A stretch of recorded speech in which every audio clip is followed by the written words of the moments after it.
not just an Illinois farm boy. We farm about 3,300 acres of corn and soybeans. So I think that puts me right in the bullseye. I have a lot of this activity, and that I appreciate what all of you are going through, have gone through, and will go through in the future. I first want to thank Dave Duquette and Trent and Mr. Lucas for having me here. There are some connections. I've represented Mr. Lucas on, some of you know about the California egg cage size case, where the state of California is saying that it can set the rules for how you run your agricultural operation in your state. An incredibly important issue. But before we get into that and a number of other things, it's a delight to be here in Utah. And I think this is a very important conference to discuss not only the issues that have been raised about the abuse of the federal government. In fact, I'm almost ashamed at times, and you notice Trent did not say that in my early years when I got out of law school, I first worked in the Department of Justice as a trial attorney. From there, I was associated with a guy by the name of William D. Ruckelshaus, who became the first administrator of EPA in the Nixon administration. I was the chief of staff at EPA when we put that agency together. We thought that agency would be out of business in about 20 to 25 years. Little did we know the issue was going to become a religion in this country. From there, I went back when I heard these horrible stories about the FBI yesterday. I was chief of staff at the FBI because Mr. Ruckelshaus was head of the FBI for less than a year during that tumultuous period with Richard Nixon. He went on to become Deputy Attorney General, and I went on to become Associate Deputy Attorney General. And I can assure you that some of the stories I heard yesterday, had I heard about them in those days. In fact, in part, I was involved in the Kent State murders, you may recall. No one in the Justice Department would talk to the families of the children who were murdered. Secretary came in one morning and said, Mr. So-and-so, I think it was his daughter. He says, he can't get anybody in the Justice Department to even talk to him. I said, he can talk to me and invite him in. There's a lack of common sense in Washington, D.C. What is wrong with talking to a person, or what is wrong with telling someone that they're no longer under investigation? What that shows is an arrogance that was demonstrated here yesterday, and I want you to know this is not just in the West. This is going on. This is going on all across the country. And what I will be talking about today are some of these threats to agriculture, and I'll give you some framework. And as my old friend Earl Butts, Secretary of Agriculture, said, we're going to have the 3 F's this morning. 3 F's, a little fun, a little fact, a little philosophy. And we're also going to talk about a little fun. I'm a trial lawyer, and lawyers like Mr. Wilson knows, and my friend Blair Dunn, I want to do a compliment to Blair Dunn. He's a young man, but he and I and a lady by the name of Karen Bud Fallon up in Wyoming worked on it, and Mr. Lucas in part was responsible for this through Brian Klippenstein, the horse slaughter case in Albuquerque, New Mexico. Every time something was filed against Blair and his client, we would get an injunction against us. And between Blair and Karen and myself, we would get that injunction lifted every time. What was it? 4 or 5 times we won in the courts? 4? 4 times in the district court down in Albuquerque and in the, 10th Circuit Court of Appeals up here in Denver.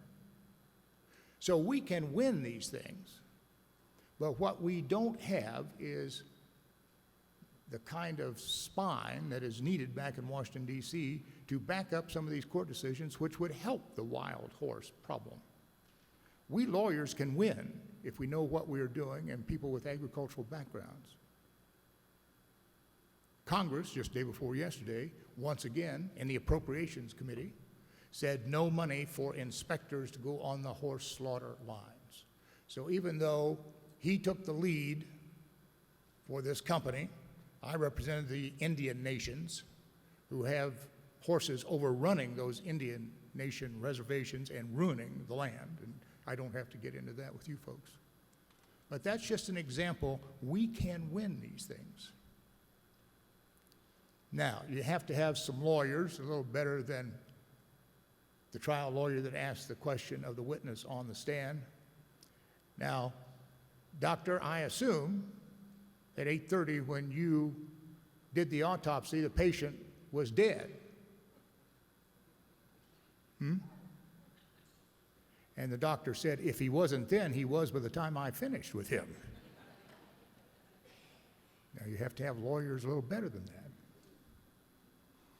The other story, and Joe's probably heard this, actually this occurred. These are the stories I tell you about trial lawyers. These actually come from transcripts or depositions.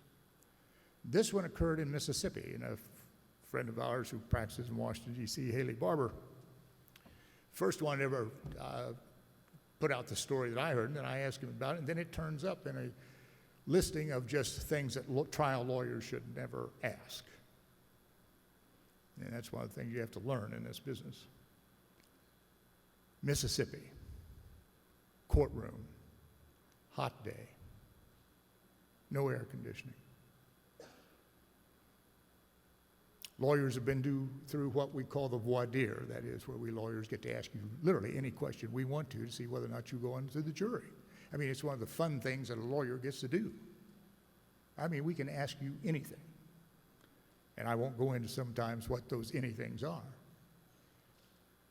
Anyway, voir dire has occurred. The jury has been seated. And I think it was a prosecuting attorney. Yeah, it was a prosecuting attorney. Gets up, and the first witness is the school teacher in the area. And I forget whether it was a robbery case. It was a capital case of some sort. Anyway, he said, Mrs. X, you know me, do you not? She said, sure, I do. I've known you since you were in the second grade and you cheated on your English exams. And furthermore, you were a terrible athlete, and I know that you would cheat on your golf scores on the golf team. And moreover, you've cheated on your wife. I know that. I know that about you. At this point, this guy, is trying to gain some kind of sympathy with the witness, says, well, of course, you know my colleague who represents the other side. Of course, I know him, and he's even worse than you are. He's even had an affair with your wife. At that point, and there's a couple more lines, but I won't go into that. At this point, the judge calls the lawyers, and you've seen this on TV or probably in your own life, calls the lawyers up to the bar. And you can't hear what's going on, right? And the judge says to these two lawyers, if you ask her whether she knows me, I will send both of you to the electric chair.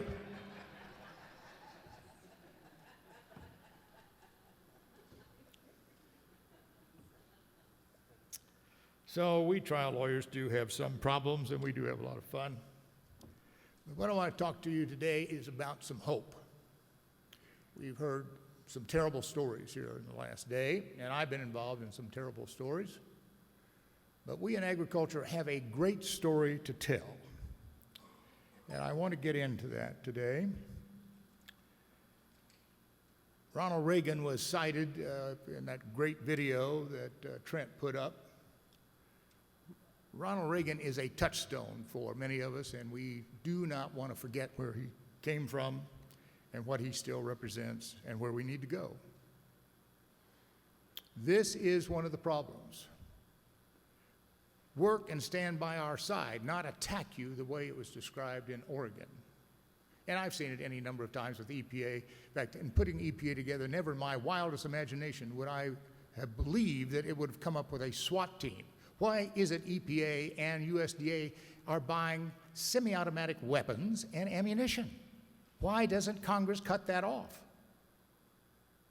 I mean, what Reagan is saying here is something we need to pay attention to, and that's what I'll talk about today, and sort of the trends that are going against us in agriculture, but also the great hope and how well we have done in protecting the environment. Now, let me do a little school teaching here. How many acres are there in the United States? Anyone know? We were talking about 300 million acres yesterday, I think, in some aspect of the country. To what?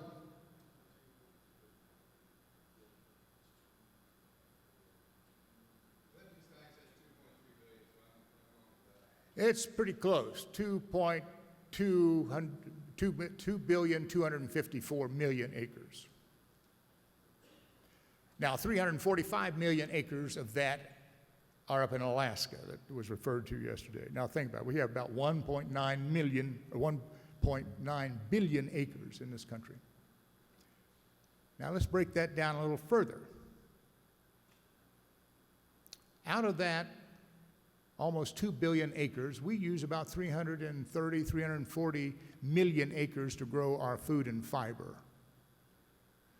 Total about 900 million acres for all of you in the ranching business. So we in agriculture and ranching control about 850 to 900 million acres in this country. Now there's about 700 to 800 million acres in timber in this country. Okay? Anyone have any idea how many acres we live on with every house, every road, every hospital, every school, every sort of civilized building in this country? You realize how many acres that takes up? Anybody have any idea? How many? Klippenstein, you cannot participate. You've heard my speech before.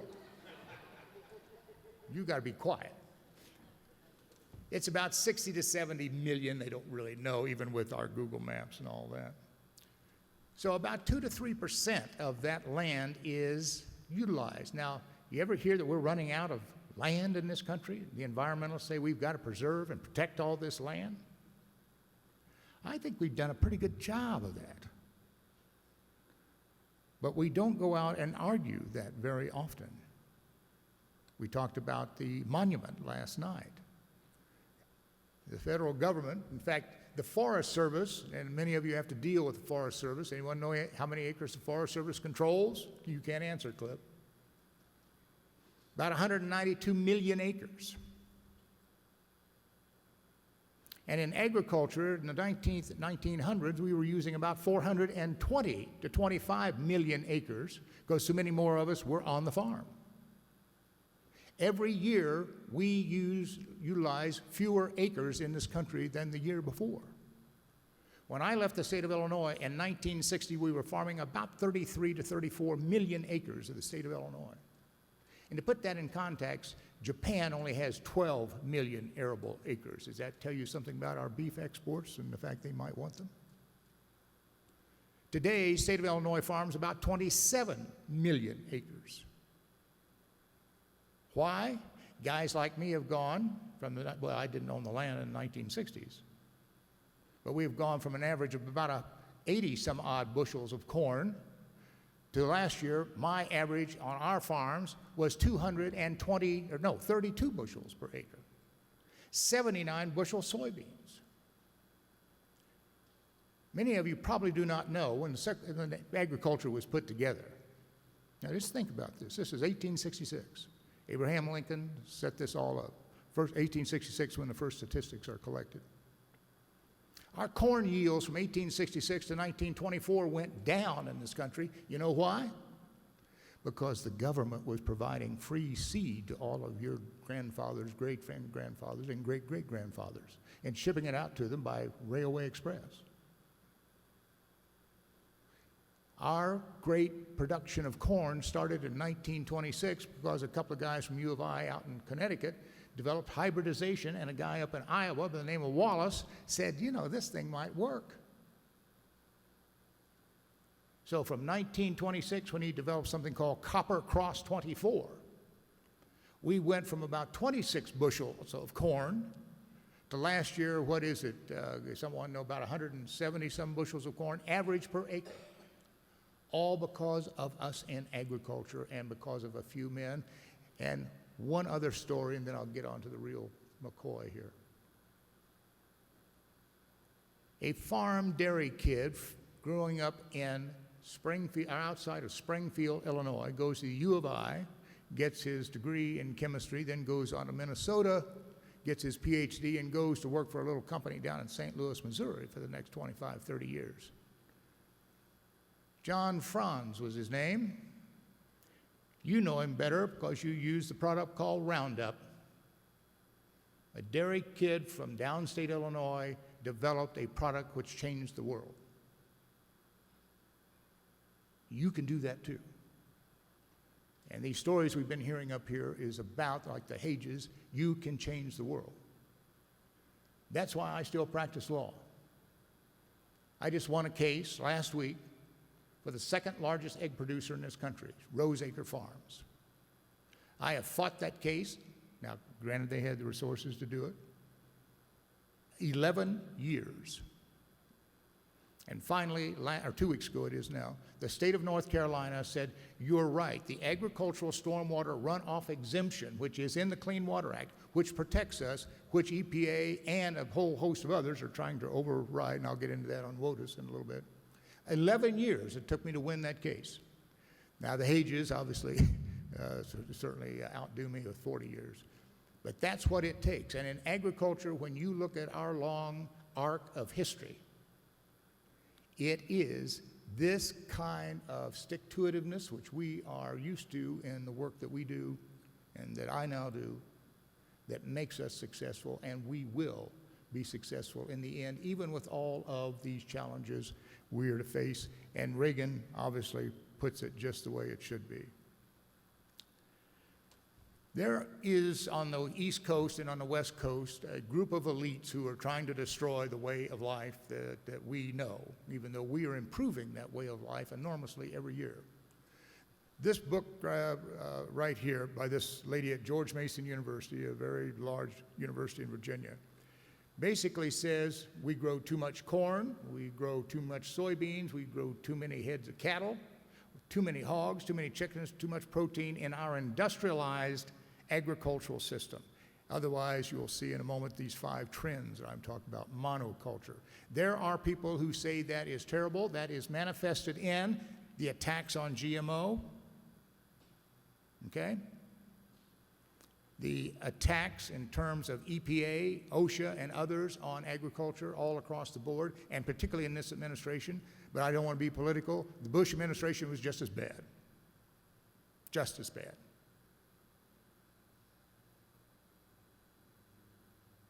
There is a group of people in this country that believe what we have done and think what we have done. Think about the last 6,000 years of history of man and womankind. We have had organic agriculture most of that time, right? It didn't work out very well. I can take you to Central America and show you organic agriculture. It does not feed many people. It does not work out very well. I can take you to Africa, and I can show you organic agriculture, and it doesn't feed many people for a very long time. What we have done, and all of you in this room, is created the greatest food-producing engine ever known in the history of mankind, and we never talk about that. Never. We are always on the defensive, and we don't have a Secretary of Agriculture, and I am not lobbying for the post because I think I'm too old for this, but I appreciate the support. The Secretary of Agriculture should be out there defending GMOs. What if the Secretary of Agriculture in 1926 had opposed the hybridization of corn? Think about that. Think about that. You do not have support at the highest levels, and we've seen that in stories this last 24 hours. We have no support at the highest levels, and so it's only guys like Wilson and Dunn and myself and Fallon, and there's a few others, probably 20 or 30 lawyers in the country who actually know something about agriculture. that are out there defending you. And think about it. We are a minority. The blacks were a minority, and where did they go for relief? The courts. And even would take women. You know Teddy Roosevelt threw a bunch of you women in jail for marching for voting rights back when he was president of the United States? Think how long it took to get just women voting rights. In fact, one of the problems during the 1860s on, after what was 13th, 14th Amendment, wasn't it, Joe? That women were upset because blacks had the right to vote, if you could, and women didn't. But the courts changed that. Gay marriage, same thing. Courts changed that. You may disagree with it, but the courts in the final analysis, and that's one reason many of us go into this business, is you can change policy in this country through the courtroom. And we in agriculture are now at the age of having to use the courts to defend our way of life and our practices. You see this in the New York Times, more times than you probably want to. What we eat from the industrial food system, we are spewing and eating oil and spewing greenhouse gases. Let me give you a statistic. Anybody in here ever milk cows? I did too. Got up 4:30 in the morning. And it was particularly hell when my dad served on a jury that I had to get up 4:30 in the morning. Now, we were not big in those days, 27 cows. Well, let me tell you, you pull that many teats for that time, that is a lot of milking. Now, when I was milking cows back in the 60s, well, I've been in the 50s and 60s, and I can't tell you exactly what the number of cows were at that point, but I can about 1970. In 1970, and which is not really the dark ages, we had about 22 million milking cows in this country, producing a little over 100 billion pounds of milk. Now, you all saw in the Wall Street Journal earlier this week, we're producing too much milk. We have a glut of cheese on the market, right?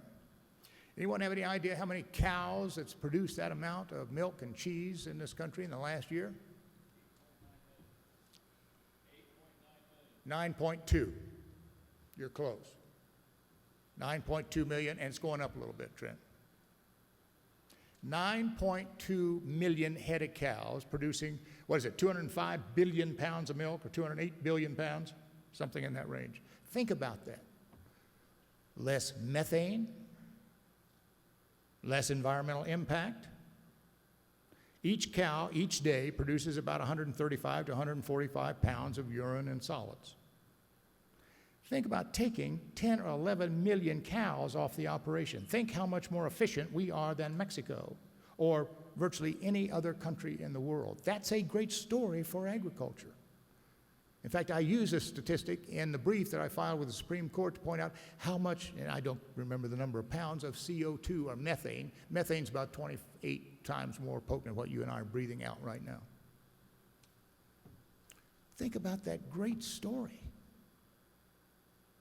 Now, we all hear that there's about 2 million of us in farming and ranching these days. Well, nonsense. There may be about 2 million living out there and doing something, and it may be part-time. There's 472,000 operations in the country that produce about 83% of the food and fiber in this country.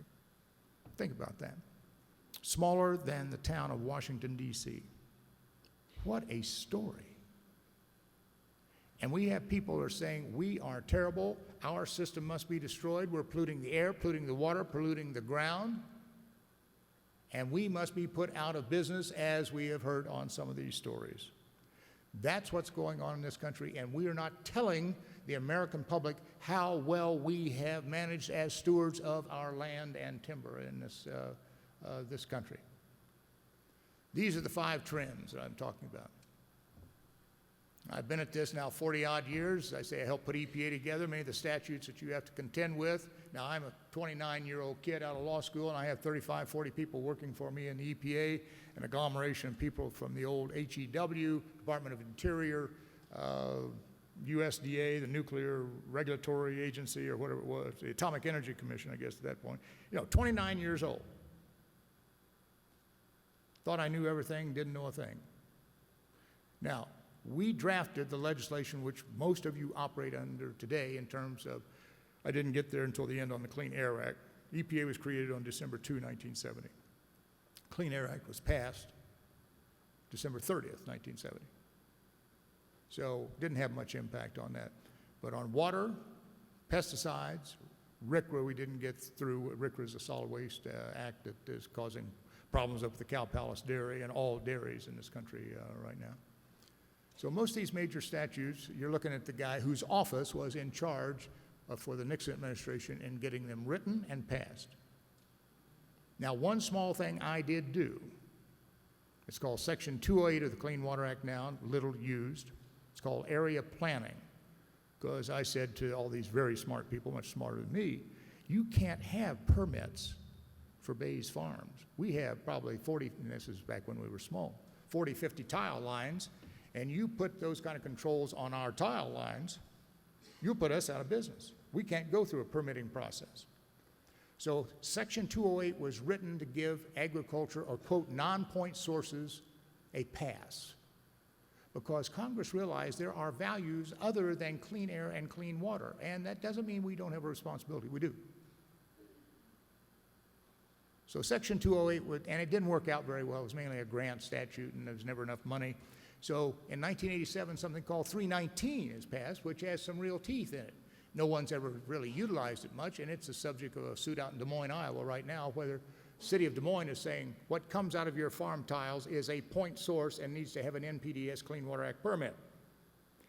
Now, that may not sound too bad to you, but what it also means, when you get a permit, you also have to put in some best management practices. In the case I just won for Roseacre Farms, the best in management practices, now get this, folks, EPA and the Department of Environmental Quality in North Carolina tried to tell the Russ family, 25 million laying hens they have, what feed to their hens, how much water they were to have a day to make sure it didn't slop over, what moisture content was to be in the manure on the floor at any hour. Think about that. That's bureaucracy wanting to gain control of agriculture. So 319 was passed, and it's been somewhat controversial, and we've got this lawsuit going on right now. But we haven't seen anything yet in terms of, well, we have in terms of folks in Oregon.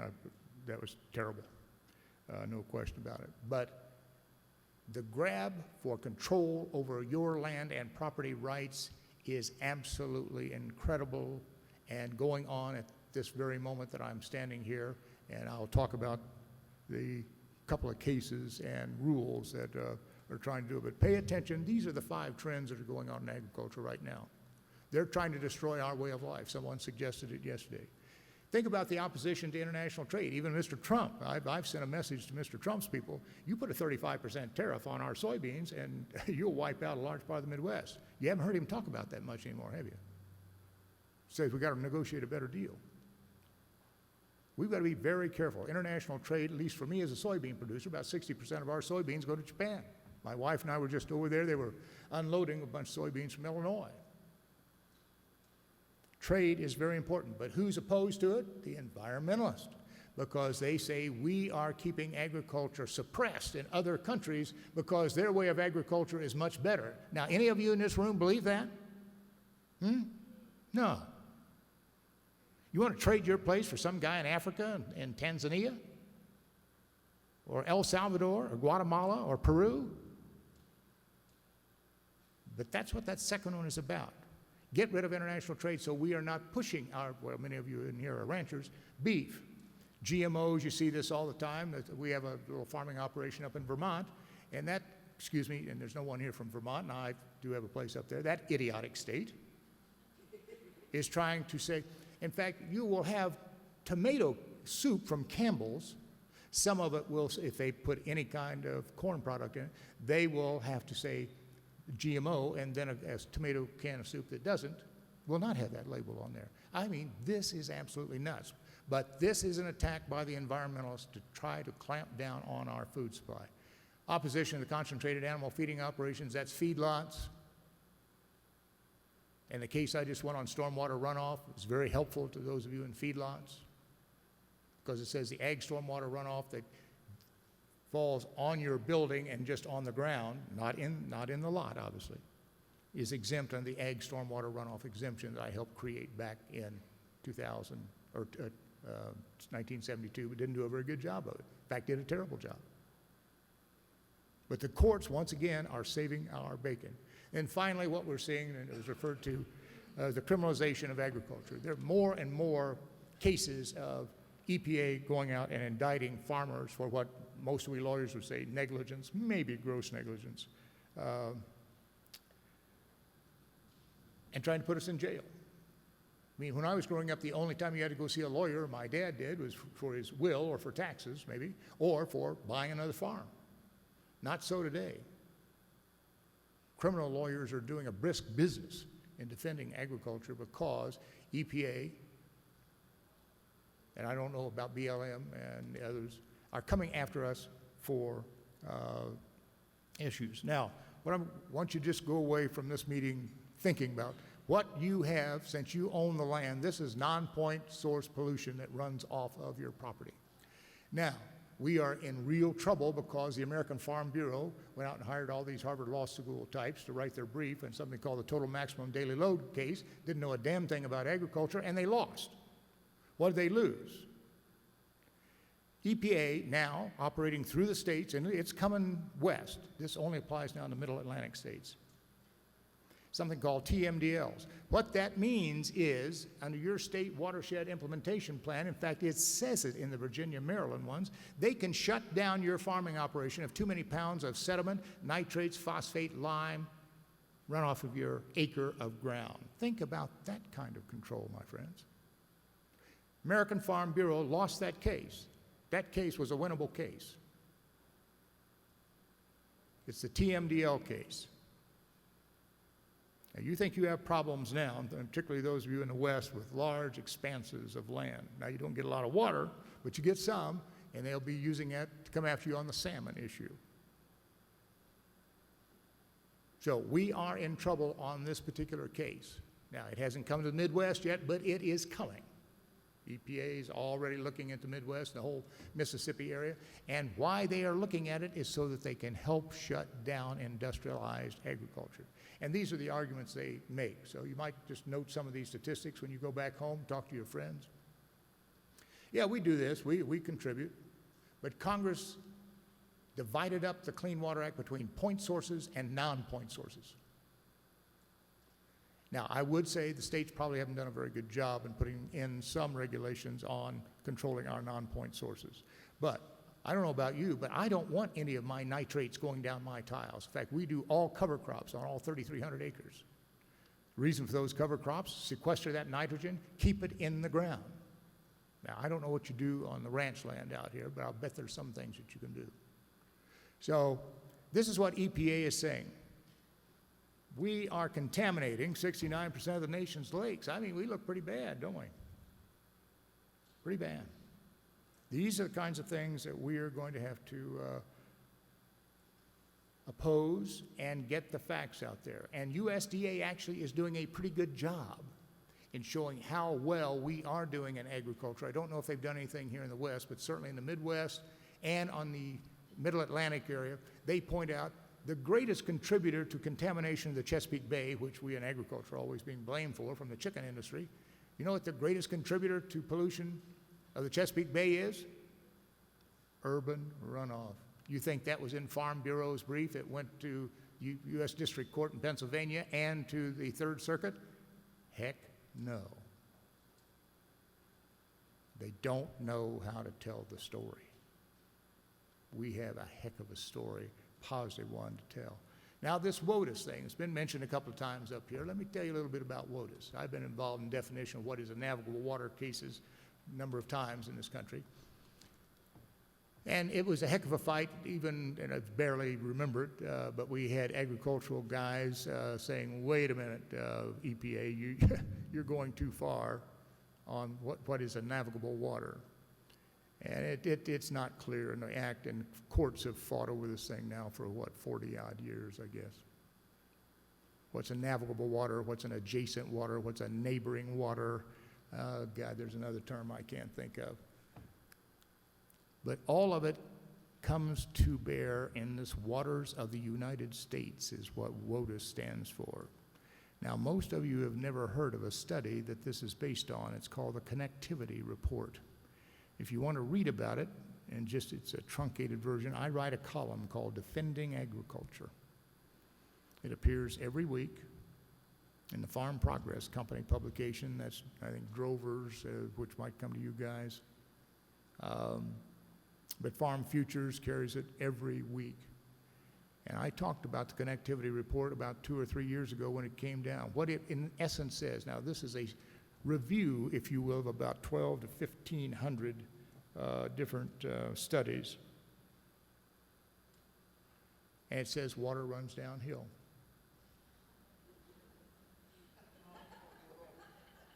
Laugh, absolutely laugh. I mean, they spent millions on this. Water runs downhill. Therefore, when it runs downhill, it finally gets into navigable water, and we, EPA, get to control that. That's all you need to know about WOTUS. I mean, it's 370 pages of fine print, of which I have read every page. And it has as its purpose to put you out of business or to have control over your business if you have, and you don't have to have water in your stream, by the way. It can be what's called an intermittent or ephemeral stream, or only have water in it maybe once a year when you get rains like we're getting this morning, okay? Dry, what you'd say, that's crazy. No, not under WOTUS. That's why the American Farm Bureau and about, I think 20 or 30 state attorney generals have jumped in on this thing as well. I mean, this is huge when it's tied with the TMDL deal. That's where most people do not make the connection. So we have some challenges, and I assume Dave or Brian or someone can make these PowerPoints available to you. Des Moines, this is a perfect example of where a bunch of city folks, in fact, the guy who is head of the Des Moines Water Works is a lawyer, engineer, failed lawyer, by the way, are saying that what comes out of our farm tiles is a point source and needs to be regulated because it's nitrates, and he has to take the nitrates out. Now, guess what he does with the nitrates after he once takes them out of the water? Anybody guess? He puts the damn things back in the water, and they go on down, and people along the Mississippi suck it up. It's incredible. Absolutely incredible that you could get by with something like that. So this is the TMDLs we've talked about. Cow Palace Dairy, I want to touch upon, then, 2 or 3 more minutes? Cow Palace Dairy, Yakima, Washington. Now I got to tell you the whole story. I was one of the lawyers interviewed to handle this case. I was up against a beautiful young woman. I mean, she was a former Miss Idaho, I think, and she was a television broadcaster. In fact, it says on her webpage that her main practice is media practice. And let me tell you, she was a lot better looking than me, and she won the beauty contest. She got the job, and I didn't. She couldn't spell RCRA. She couldn't spell cow manure. I could put it a little bit more indelicately than that, but I won't. And nor does she know the north end from the south end of a cow. She lost. What this case stands for, if you go out and put on too many nutrients, i.e. cow manure, or any, what we would say, natural fertilizers, and the plant cannot utilize all of that manure at that point. Now this shows that the person didn't know a damn thing about soil science or cation exchange capacity or anything about soils, because anytime you put on too much, first off, you don't want to put on too much in my part of the country. One, it's costly, and second, it'll burn up your corn. None of that in the briefs. The judge ruled that excess that you put on that could not be utilized by the alfalfa plants there in the Yakima Valley is waste, surplus, or excess. Therefore, it makes it a solid waste. Therefore, it makes it regulatable by the United States Environmental Protection Agency.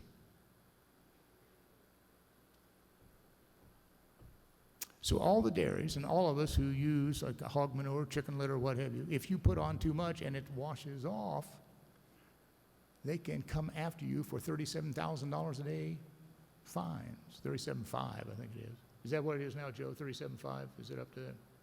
I think it's steep. And I could go on and on about the crazy fines. But this is what happens, and I advise all of you, you don't need to hire me, but you do need to hire guys like Blair out in this part of the country who at least knows the north end from the south end of a cow. This is a perfect example of a disastrous case that's going to impact all of us. In fact, there's a case going on now in, I think it's outside of Fresno, California, on a big dairy, where the plaintiff's lawyers are trying to utilize the same thing. You put on too much manure, and the nitrates get into the water table, by the way. And again, most non-farm kids don't know that the soil is sort of laden with nitrates. You got to break that out. That was not done in the Cow Palace case. So these are the things that are going on. This is a case I'm involved in right now. You'll read about it probably in the papers in the next 2 or 3 weeks. OSHA has said we're going to regulate all the anhydrous ammonia guys who deal with anhydrous ammonia the same way we regulate the chemical plants in this country. That'll put about 25 to 33% of the anhydrous ammonia guys and gals out of business in this country. All over, and the Obama administration is doing this just every day. They're putting out what are called just interpretive guidelines. Now that's a legal term versus a rule, but interpretive guidelines is just what I say it is. And I'm saying, no, by golly, you've got to go through a rulemaking process. This is worth about $250 million to agriculture. And if I lose, those of you who use anhydrous ammonia, your costs are going to go up. Clean Air Act I won't even get into because time has run out. But pesticides, National Cotton Council case is another one that says if you do any spraying and any of that spray gets into the water, you can be fined or you have to have a permit. A lot of you do spraying, I suspect, for sagebrush and things of that nature out here. So anyways, I know this is a little bit downbeat, but as I said at the beginning, we have so many great stories we can tell about what we have done. And just think about what old Bull Halsey said at the end of World War II. Those of you who remember your parents might have heard this. There are no great men or women in life. He didn't say women in those days, but to be politically correct, you do that today. No great men in life, only great challenges. Only great challenges which ordinary people rise to meet. That's what they did in World War II. That's what we're going to have to do now. And that's the end of my speech, and thank you very much.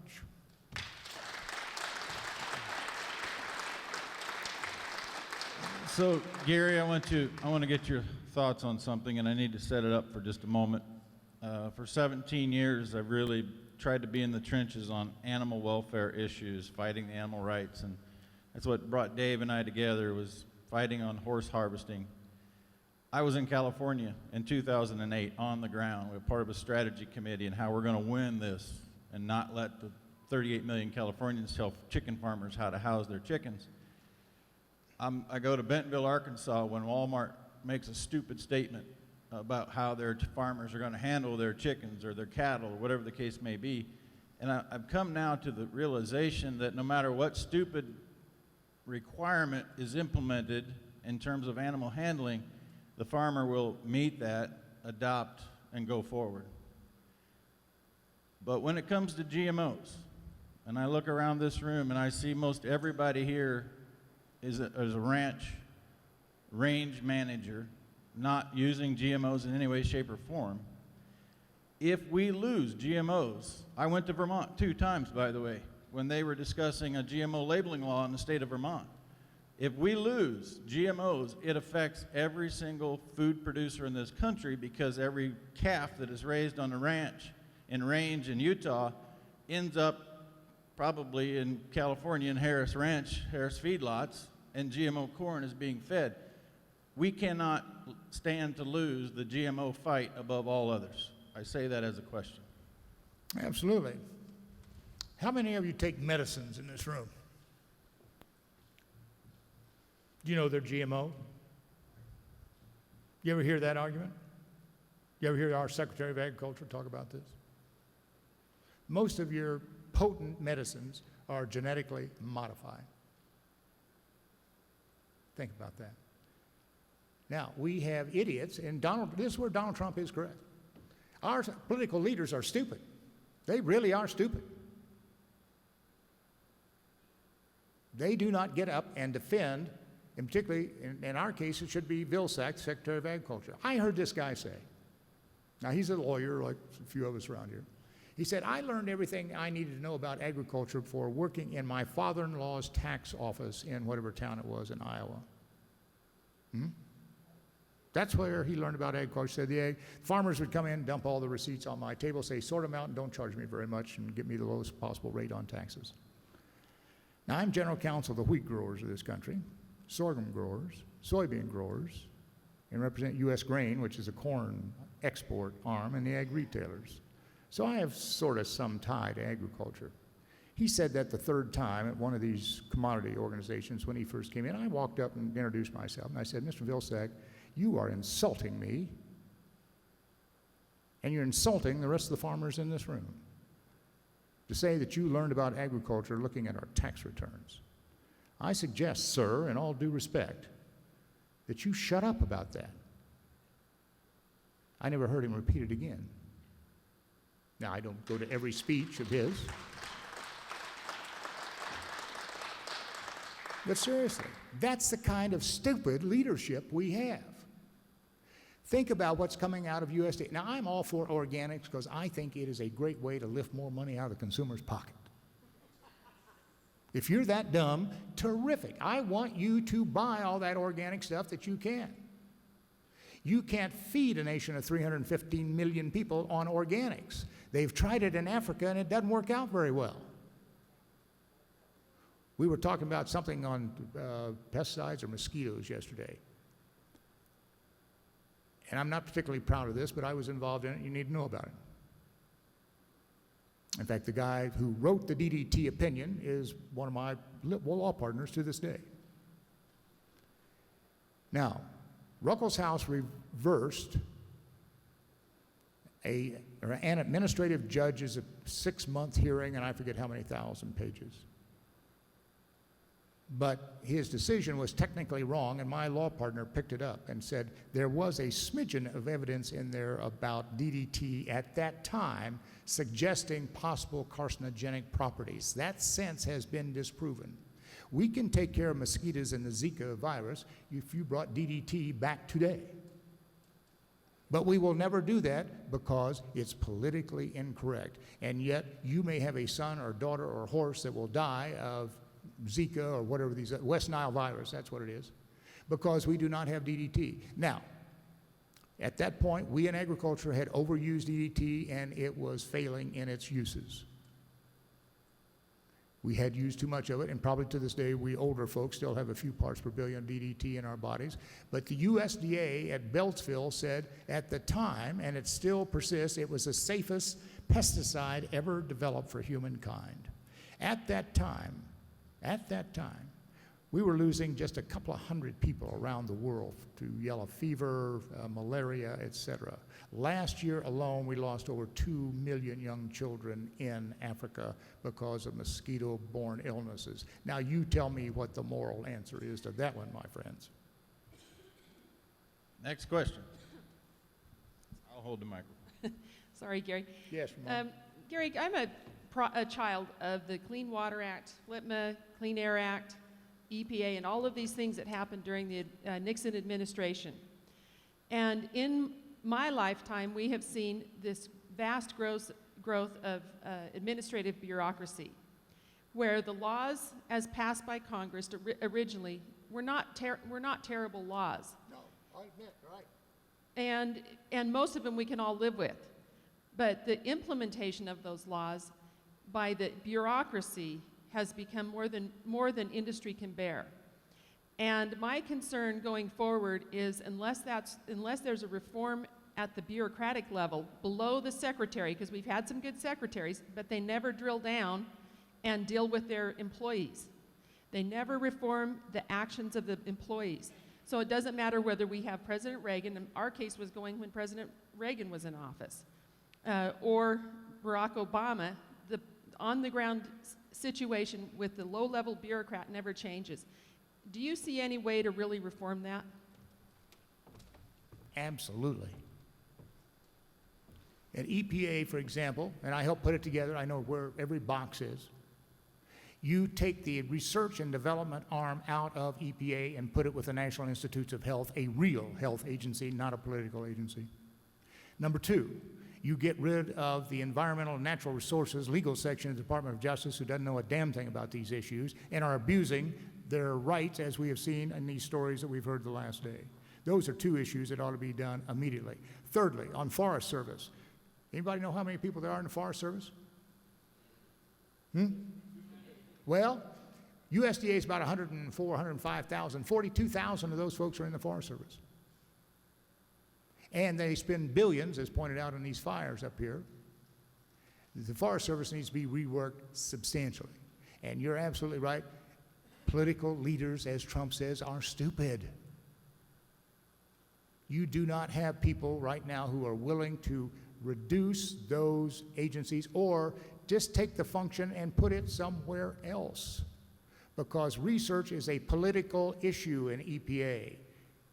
It is, as someone said yesterday, they are the investigator, that is the cop. They are the prosecutor, they are the judge, and they are the appellant agency. Think about this story. Some of you are from Idaho. The Sackett family, any of you familiar with the Sackett family down around, I think it's around Boise.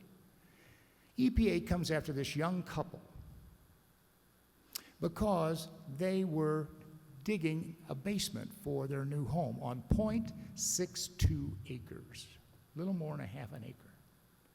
EPA says to them, you must restore all that. Now this is in a development, it's around a lake, and it probably is a wetland, but there are houses all the way around it. Now, one of the indicia of what is a wetland is the water has to be, for 5% of the growing season, within 12 to 16 inches of the surface of the ground. I've beaten EPA more times on that one than you can imagine. Because they always want to measure right before the crops start growing, okay? That's when your water table's the highest, obviously, after the winter. They said to the Sackett family, now this is a husband and wife, no children, we're going to start charging you $37,500 a day until you replace all of the soil at that half-acre site, and you cannot appeal that. That case goes all the way to the Supreme Court, and the Supreme Court justices say, are you serious, EPA? You're nuts. That's how the administrative agencies are abusing the least of us. Follow up. On that same note, you're referencing administrative discretion on the low level by a low-level bureaucrat. And I guess my question is, to follow up, is there any way to reform that? Because it's so entrenched in our bureaucracy. The administrative discretion, where they can issue any kind of notice, any kind of decision with no basis in law. Well, that's where we lawyers come in. And we say it's arbitrary, capricious, no basis in law. That's what we get overturned, but it costs you $1 or $2 to get that done. But you've got to change the attitude. There is an attitude of them versus us right now. Remember what Reagan said up there. Ann and I were just in Japan with the Illinois Ag Leadership Group. Met with all sorts of high-level muckety-mucks in the Ag Department, Trade Department, Export Department. I mean, those people work together as a team. Their government and their farmers work together as a team. We don't have that here. Now, in RCS, and I know they come out and help us, they help us in some of our conservation stuff. But the attitude of the enforcement people is anti what you do. Think about those 5 trends. The majority of people coming out of the eastern schools and the far west schools, Stanford, Berkeley, what have you, are absolutely opposed to what it is you do. I don't know how many of you from Idaho knew Bill Meyer. He's a lawyer who practices, Blair, do you know him? Bill Myers? Yeah. A terrific fellow, ranch kid, I forget where in Idaho. Ends up representing, and some of you may be here, the not New Mexico, the Idaho Cattlemen's Association, maybe the National Cattlemen's Association. Comes out and is the chief lawyer, they call him the solicitor, at the Department of Interior. Bill's name is put in to go on the 9th Circuit that you heard is absolutely crazy, and most of their decisions, what is it, 98%, Joe, get overturned by the Supremes when it gets up there, something like that. Bill Myers is rejected by the then Democrat-controlled United States Senate because he might favor agriculture and the ranchers. Think about that. Gary, my Bill question Myers is was stacking terrific, up. and he was thrown out because he was associated with folks like us. Yes, Duquette. I just want to tell everybody I'm very proud to call this man my friend, but also he doesn't brag on himself very much, and this RCRA suit he was talking about with the Cow Palace case, he actually beat that same RCRA deal down in California, of all places. And they had people in there crying about blue baby syndrome and all of that, and he won that case in California. So It was Idaho and Washington. What he's talking about, and it may have impacted some of you, these crazies, the environmentalists, wanted to shut down wheat growing and bluegrass growing out here in the West. And what do you do with your straw and stubble? You burn it, or you used to. I don't think as much anymore. So 5 times we went to bat. In U.S. District Court, State Court, and finally, as he says, or maybe didn't, in the 9th Circuit Court of Appeals. It may be one of the few cases ever won. And you heard yesterday, a lawyer generally gets up there for 15 minutes, you argue the law. Well, I had 3 judges from Los Angeles who couldn't spell agriculture. I was up for 50 minutes. My opponent, Joel Gross, an old friend of mine from Washington, D.C., used to be in the natural resources section of Justice, was fuming. He was representing the environmental groups. I explained agriculture and why you had to utilize the practices you did and how environmentally helpful it was if you burned the straw and stubble and then you blacken the soil, and that causes something called the albedo effect, and hell, they didn't know what albedo meant. So I explained that. You know, you've got on a black robe today, don't you? Why weren't you wearing a white robe? Black robe keeps you warmer because it absorbs heat. Same thing with the soil. You burn because it warms the soil up, allows us to have productive use to grow wheat.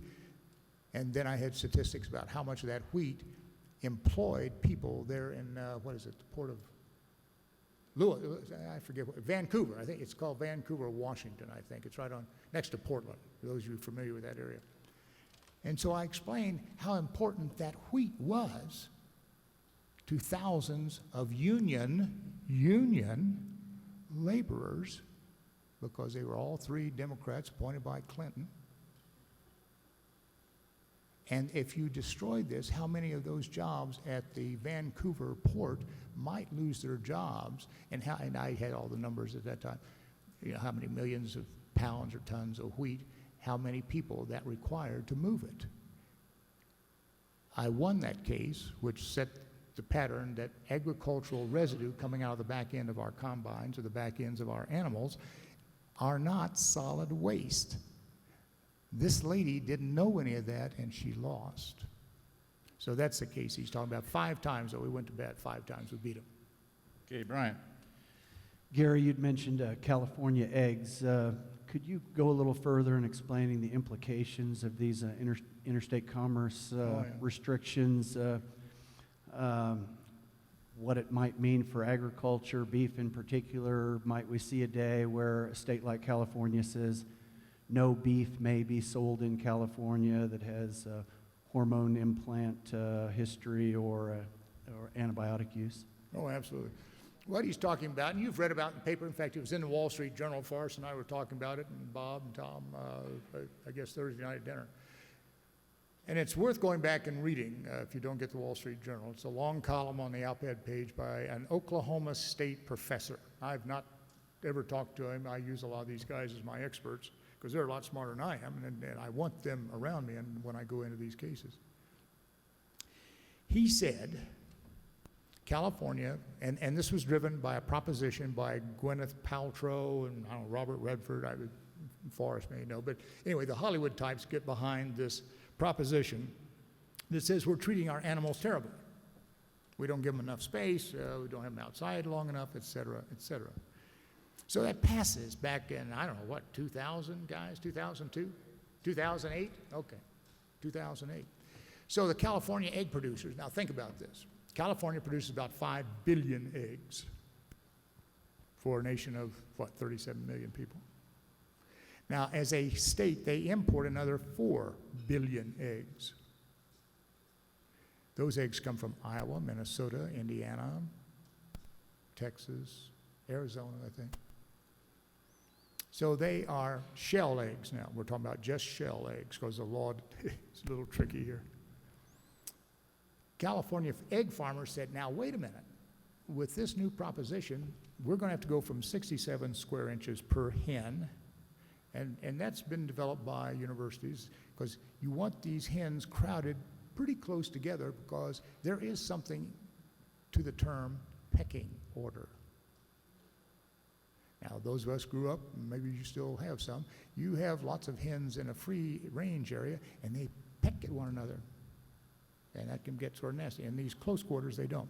Anyway, HSUS has taken this issue on, and Mr. Lucas has taken it on with my assistance. And California said you got to have 116 square inches so that each hen, when she spreads her wings, she doesn't touch another hen. Now, the other argument, and it is in the statute, because the California farmer said, if we have to enlarge our cages or do something like this, we will not be cost competitive with, like my client, Rose Acre out of Indiana. So the California legislature passes a statute under Arnold Schwarzenegger, says we must protect our egg farmers. Nothing wrong with that. The Interstate Commerce Clause, this is why this country was put together. States were charging other states higher prices for their tobacco than they would to people of their tobacco.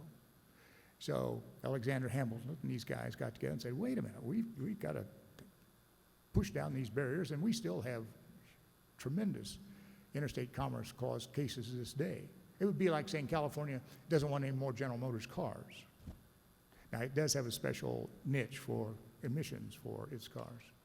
So this Commerce Clause in our Constitution says you states can't put up these barriers to another state's product. Garbage has been one of the last big fights. One state doesn't want the other state's garbage. And Pennsylvania lost against New Jersey on that. So interstate commerce levels the playing field. However, you don't see our country having a federal police, do you? You see branches of it, but not like Europe. That's very specific. States have the police and public health powers. This statute in California put into the statute that a hen in close quarters exudes a certain hormone that is more likely for that egg as it passes through her system to have salmonella in it. Bogus claim, but there are a couple of studies that suggest that. FDA has said that's nonsense. So, California with its statute said, well, if you're going to export from your state eggs into California, your hens must live in the same size cage and be treated like California hens are. Think about the consequences of that. California is dictating how eggs are produced, shell eggs, in this country. Now, it's an easy step, as Clip is suggesting. What if they don't want my GMO corn, my GMO soybeans? This has no end. Now, the case itself, and how Mr. Lucas gets me involved in this, five attorneys generals, Missouri, Iowa, I don't know if Oklahoma. Nebraska. But anyway, there are 5 attorneys generals. Sue the Attorney General of California over this. Now, I had suggested that well, I won't get into that. Anyway, they sue California. They go to a district court judge in Fresno, California, and she says this complaint, and you'll appreciate this, Joe, right? This complaint is so terrible, I won't even let you amend it. Now, you know how freely we lawyers can amend complaints. We actually, in the federal circuit, get a free bite at the apple. She dismisses their complaint with something we lawyers know, with prejudice. That means you can't refile. It's so bad. So the attorneys generals have appealed that up to the Ninth Circuit, saying, my God, surely we can amend our complaint. And that's when Mr. Lucas and his people contact me saying, is there anything we can do? And I said, well, the record's closed, but we can go in as amicus. And Sean Reyes of this state and Utah State, Mike, what's Mike's last name, man? McClellan. McClellan, Mark McClellan. a good friend of mine who's vice president of research for the Utah state system. I said, Mark, have you got someone who can show me how disastrous this rule might be on Utah egg producers and how it might raise the cost to, and it turns out in Utah you have 315,000 people who live under the poverty line. Well, egg prices will go up. Protein from eggs is the cheapest protein for the female, and particularly people in the Women and Infants program and the SNAP program. So Mark McClellan and his team put together a fantastic affidavit for us. Iowa State University, another friend of mine, did the same thing, trying to show what we lawyers call standing, that is real harm to our citizens. That case has been fully briefed and before the Ninth Circuit, I would say, for 8 or 9 months, and we have not heard a peep. And the sole issue is whether or not you can amend a blasted complaint. Gary, That's we all got to it's roll. about. And that's what I've represented. And Protect the Harvest for you, just so that you know, is standing up saying, wait a minute, this could have an enormous impact on all of agriculture. And so someone on his team then call me, and then we get together, and then I do the work for them. And I, through another friend of mine, get the Attorney General of this state to file an amicus brief. Now, will the court pay any attention to an amicus brief? We lawyers would say, well, it's 50-50. But the 5 attorney generals so screwed up the case, they got tossed out. And we in agriculture may, well, certainly the egg production guys are impacted. The reason I say shell eggs, if you send in prepared products like you get in a restaurant here, or liquid eggs, the law doesn't cover that, interestingly enough. Gary Yes. Baise, ladies and gentlemen. Okay, thank you.